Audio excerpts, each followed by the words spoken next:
Thank you for this opportunity. I am a graduate, not 2010 graduate, not that long ago.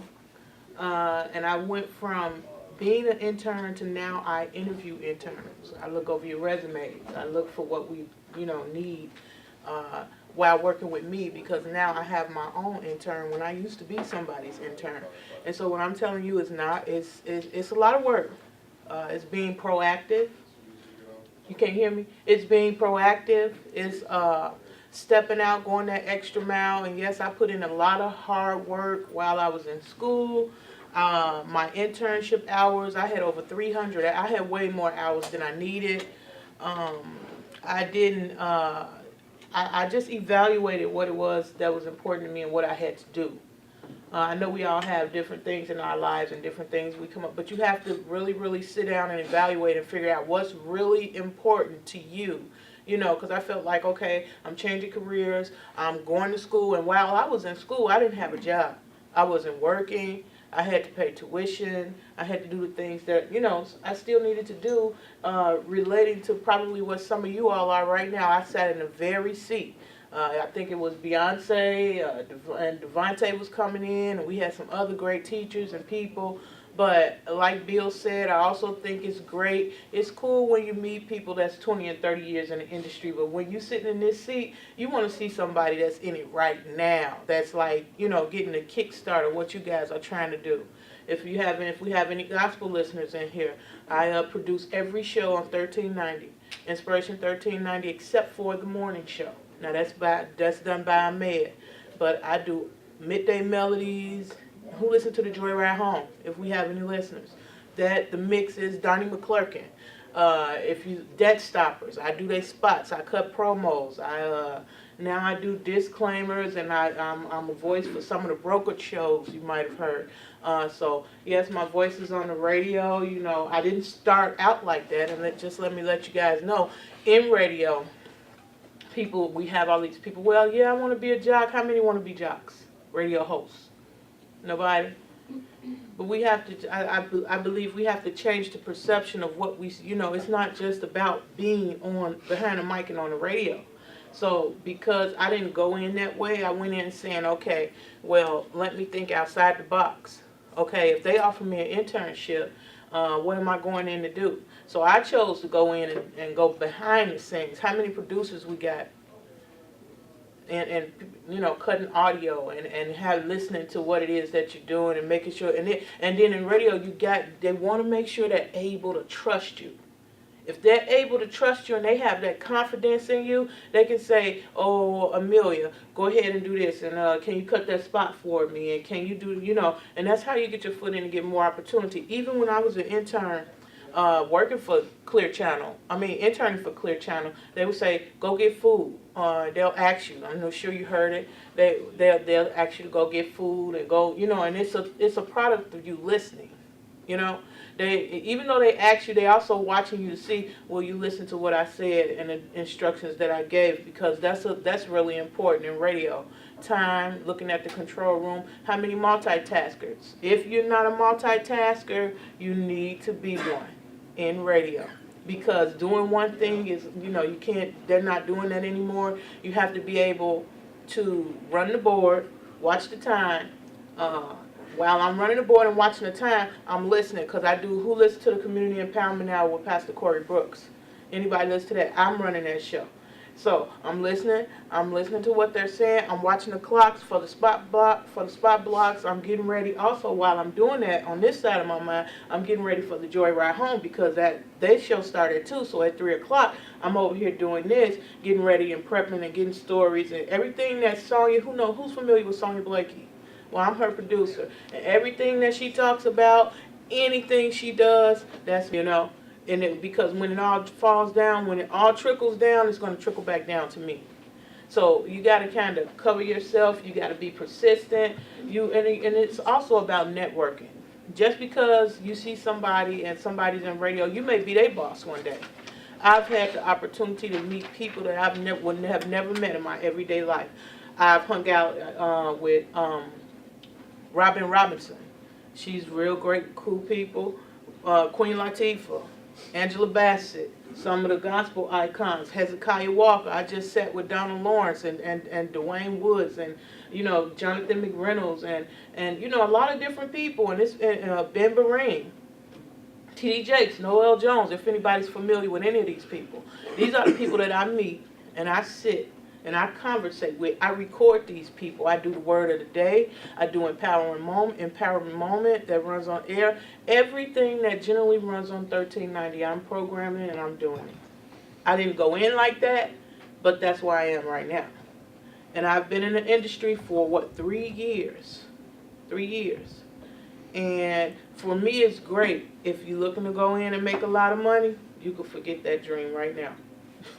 I'm just letting you know. It's not a whole lot of money, but I love what I do. I like what I do. I don't think I would change my job to do anything because I work with my mind more so than my hands than physically. And I make decisions, execute, and I'm aggressive, and you got to be proactive. I'm a little harder on the interns because I expect so much more because when I was interning, that's what I felt like I had to give.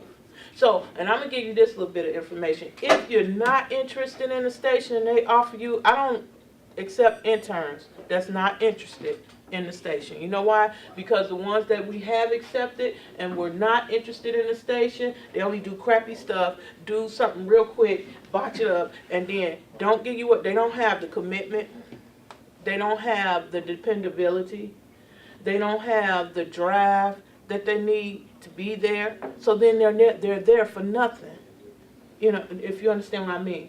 I'm not saying don't go for it, but when you go for whatever it is you're interested in. And if by chance it's not what you're interested in is not open, then and you go another route, find something that interests you in that route because that's an open door that's an open door and an opportunity for you.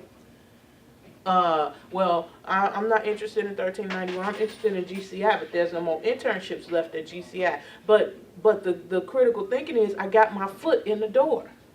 So if I got my foot in the door and I do good at 1390, then I can give a word for GCI. And I say, well, I think you ought to, hire or talk to this person. They were pretty good. They were dependable. They were on time. I could count on them for whatever reason. Instead of being there, throwing me some papers, and then what I asked you to do was not done correctly, I'm going to go behind you anyway and do it. That's just me. And then turn around, you tell me you're going to be back, and you at GCI standing over somebody watching. These are real life stories. And so I don't go get you. I don't chase behind you because we're adults. You got to be proactive at what you want. So I don't get up, I don't go over there, well, could you come back and do, nope, I don't do that because you told me that you were going to be back.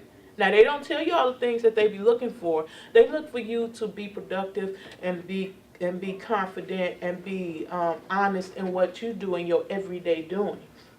Not in just assignments. And I'm just telling you the inside stuff for what I look for in an intern. Well, Amelia, what do you think? Do you think, I got one intern that told me, yeah, I'm a quick learner and I could do, and okay, everybody learned differently and I'm okay with that, because sometimes I'm going to tell you like this, everybody, the big wigs you meet and all that, don't let them tell you they don't make mistakes. I've seen them make mistakes on air. I make mistakes. But if you make a mistake, have some accountability and stand up to it. Well, yeah, as a matter of fact, I made a mistake, last week? A client, I played the wrong show. It was an honest mistake because I had more than one schedule. But then they come and tell me that they sent a different schedule. So I said, well, okay, that was my fault. I made that call because I'm over programming and I program everything that runs on the weekend. So I take the fault for that. I made that mistake.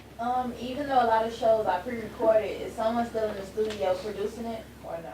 It depends. We have some shows that's pre-recorded and some shows that are already produced. Like, okay, for Praising with the Bishop. His show is all, I produce it, I put it together in the system. The calls and stuff I've already recorded, and I listen to the calls as I play them back before they go on air, and I cut out. If he said, hey, it's snowing outside and today is a cold day, and I could look outside and know Saturday is sunny and springy, then I'm going to take that part out, and he's going to go from, well, we're having a good day, so come and join us at our church. It's all about production and how but anything that's pre-recorded is already produced, and then some people people are producing on an hour, which I do sometimes, but not all the time.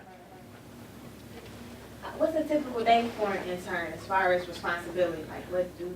Interns, as far as responsibilities, a typical day. You talking about after your first day of basics and writing down notes and all that? You talking about a typical run day? My day. Except for you won't. Everything that I do, except for you might not drop shows. You might not dump shows without my supervision. I might say, what's your name? Mercedes. Mercedes, that's a pretty name. I might say, Mercedes, can you produce the word of the day for me? It's gonna run Monday, so I need all 5 of these cuts ran. I need them all done by this time, and I'll listen to them and see if they're ready. If they're not ready, then I'll do them myself if I don't already have them done. So if I ask you to cut up some audio, if I ask you to go get the logs, if I ask you whatever it is that I do, except for the hard stuff that you wouldn't probably do without my supervision. Any other questions? What type of board do they use? Oh, the board is about from the end of that table to about right here. Do you know the name of it? No, I don't know the name of it. I don't know the name of it, but it's got a lot of lights and buttons and you know, mics all on them, and you know, you gotta know what button is for what, because one time we was in the studio and I had potted, even though you pot some things down, if your mics are up and they're not on, sometimes they still could hear you if it's connected with the offline button. So you got to be careful. We was having a conversation in the studio and somebody called and said, hey, we could hear y'all over, you know, and they was listening to what we were saying. I'm glad we didn't say nothing out of order or, you know, and that's the thing, I'm coming to you. And that's the thing with Jesse Jackson. When you have celebs and people like that, Tamar Braxton, what's her husband's name? I was with them, all them. When you had them in the studio, you got to hurry up and cut their mics off because they're not alert like that. They will say something off the top of their head and next thing you know, the whole station paying for it.